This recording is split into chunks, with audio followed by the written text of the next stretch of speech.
I'm going into my main garden, and as you can see, it is already 11 o'clock and the main garden is still shrouded mostly in shade.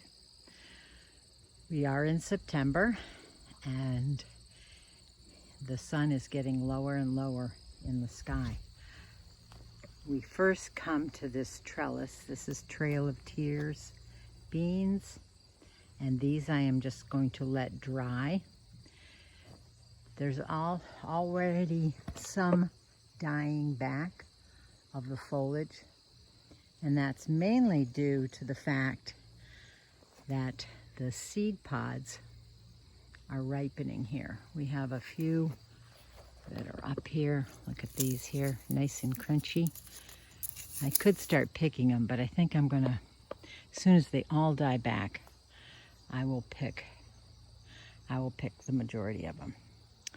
I do have some sad looking tomatoes over here, which I've topped off a lot of the tomatoes because they're just not going to produce anymore. My first thing to harvest is the celery here. I have been harvesting it, but it's time to get the rest of it out of the way. So let's start. Look at that beautiful dill. Look at those seeds. This I am just going to let go so it reseeds itself, so I have dill coming up in the garden next year. I forgot to mention, this is Blue Heron Hill and I am Sue. And yes, we're in the garden today. Let's harvest some celery.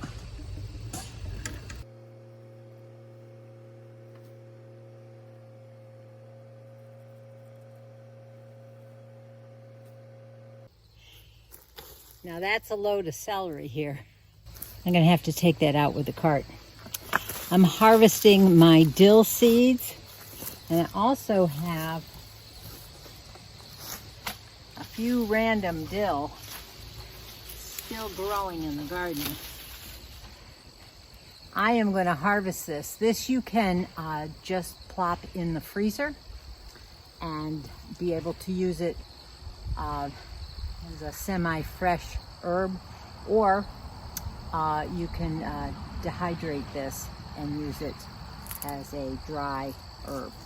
The stalks of dill are still very flavorful also, so don't forget some of those. The large woodier ones that are down at the bottom, maybe not so good, but these, I use these in my dill pickles throughout the summer when I'm making them too. This is a basil. Look at this luscious plant. Hasn't even gone to flower yet. This was underneath this trellis, so it kept it on the cooler side, but yet it had good sun to bring it to this gorgeous shape.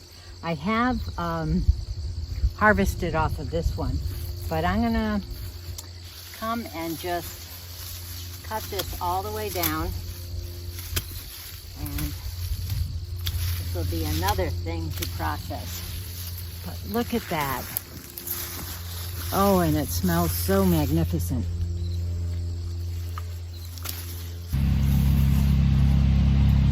I forgot a carrot, but somebody's been enjoying it.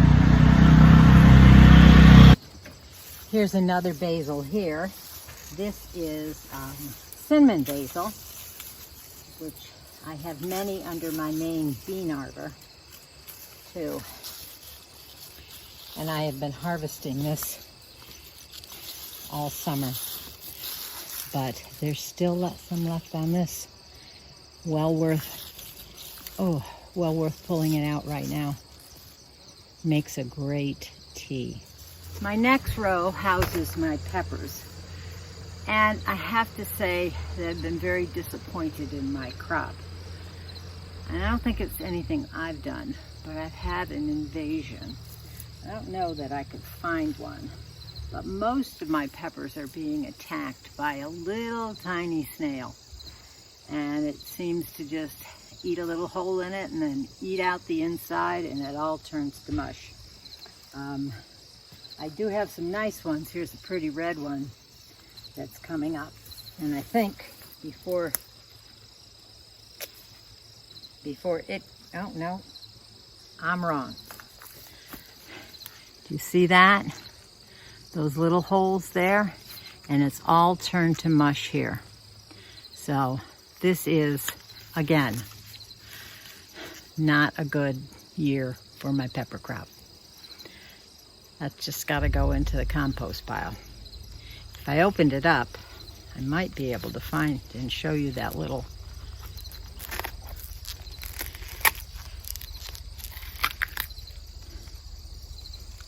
Well, it's rather disgusting in there. We aren't going to go and do that. Let's see if I can find any peppers that are worth saving. Here's a nice green one, which I think it could get a lot better, but it is intact and is not,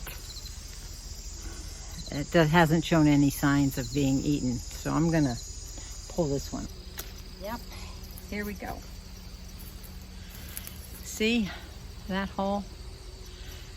I might be able to salvage at least half of this pepper because it's still pretty hard and it's only a little tender right there by the hole. So I might be able to use this. Now normally I let these go and turn red, and see, look, there's another one. I can't afford to let them go that long or they're going to be completely useless. Here's another example. There you can see the hole, and all around it is very mushy. There's nothing I can save on this pepper. Such a shame. Now this one seems to be okay. Has a lot more growing left to it, but I can't seem, I don't want to chance it. I don't want to lose any little bit. Now I have a couple bushes of these Sugar Rush, and they are fine. Whatever that little snail is, it's not touching these hot peppers. Although, looks like there may be something trying to eat that. Maybe they got just that far and realized, oh, this is too hot. Way down at this end, I have some poblanos, and they seem to be unscathed. Now I have this yellow pepper. This is a sweet pepper. This is a cornito, I think. I'll check the spelling on that one. These seemed, I've picked a number of these. These seem to have not succumbed to the nibbles. Although you can see up here on the stem, there was something trying to nibble there. But they didn't get the flesh of the pepper.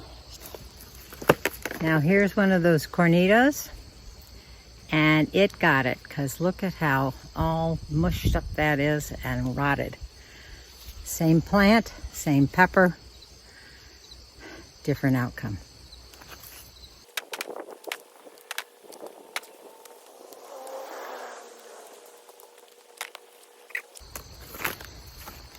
These are Anaheims.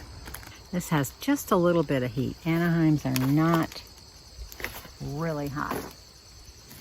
Now, one reason I am picking these peppers, we don't have any cold weather forecasted, although it did get down into the upper 40s Fahrenheit last night. But number one, frost is coming, and number two, I have to save some of these so those, whatever that insect, or it's not an insect, that's snail, I have to save it from those. Down here below, I have, that's a paprika pepper. Very pretty, isn't it? It really should get a darker red, but they will, left in the house, they will darken up and ripen a little bit more. So I'm going to pick these now. So that's a nice harvest of peppers. It would have been a lot more. I'll have to look into that next year to keep that problem at bay. Another haircut for my tomatoes. That one was quite bushy. This one is, there's Juliet's here on this side, and I think there's Jetstar right through there. They are both still going strong. I have to say this year, I've been very fortunate that I have not had any mildew problems on my tomatoes. This row in particular did outstanding this year. Now here's my second potato patch, and you can see it's only getting a little sun in the very north side of this. This is a 4x8 foot raised bed, and you can see here's a cane of one of my raspberries coming up in the middle of it. Now the foliage on the potatoes has all but died off, and I can tell that it's really ready to harvest is because the weeds are starting to come up in it. They're taking over the space. So I am going to get to digging this up and seeing what kind of crop I can get from this bed.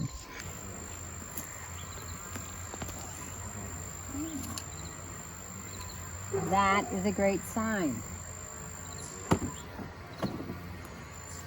These are Kennebecs, white potato, nice size.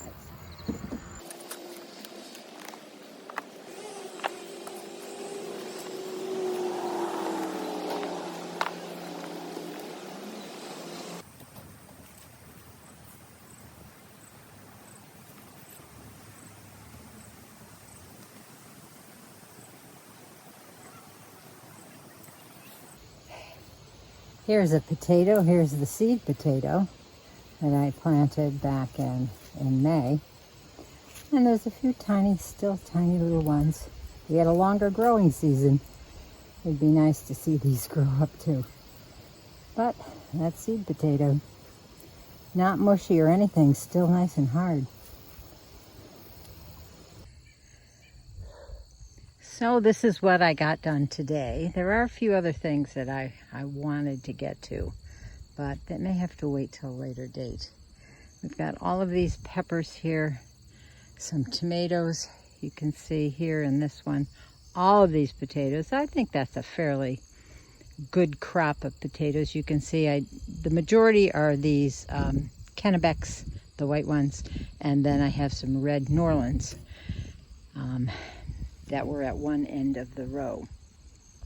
Over here I have the basil that I picked, and then the first thing I got was this. All of this celery.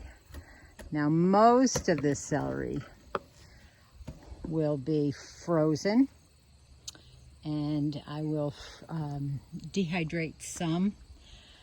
I will take some of the inner leaves, the most tender leaves, and some stalks, and freeze them in bunches to put in vegetable broth as I make that throughout the winter months. And then a lot of the greens and stuff are just going to get composted. So, and probably some of these outer stalks too that are they're on the not so tender side. So that's a nice bit of harvest, don't you think? Now I need to take that in and process all of that, get those potatoes laid out so the skins start to harden off and the dirt will dry off. You don't want to wash your potatoes before you start your storage process. I've got all this lovely basil, which is just overpowering right now. All these peppers, a few tomatoes that are nearing ripeness, but I'll take them in and put them down to further ripen inside. I've got a bag full of dill, which smells marvelous. And if I had any cucumbers, I'd make some more dill pickles, but I do not. So thanks for following along with me on this harvesting video. I do have another container of potatoes, and then shortly after that, I may start with the sweet potatoes. So stick with me, follow along, hit that notification bell so you will be notified when I upload my next video. If you haven't already subscribed, comment down below, give me a thumbs up. So until the next time we can go digging in the dirt, happy gardening. Bye.